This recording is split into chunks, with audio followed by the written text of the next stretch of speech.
100 kuvarlik reaktiv quvvatni qoplash qurilmasi.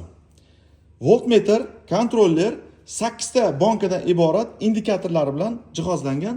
Har bitta indikatorga kuvarlari yozib chiqilgan. Ichki tomoni rubinlik alyuminiy shina o'rstiklov bilan to'silgan, avtomatlari, sovutish tizimini kontrol qiladigan regulyatorlar, terma datchiklar qo'yilgan, alyuminiy shinalar, litoy avtomatlar, mis kabellar va maxsus kontaktorlari, kondensator bankaniki va kondensator batareyalari har bittasi kontrasazimga qilingan alohida qilib, ikkita yoniga issiqlik markazi bo'lgani uchun kullerlar qo'yganmiz. Sababi kondensator banka ishlagan paytda o'zini issiqlik chiqaradi. Ortiqchasi tepaga harakatlanadi va tepadan reshetka orqali chiqib ketadi. Chiroqlari qo'yib berilgan, eshikni ochgan payt darhol chirog'i yonadi. Hamma yog'i akkuratni qilingan, sertifikatlari bor, 6 oy kafolati bor. Telefon qilsanglar yetkazib olib borib o'rnatib beramiz.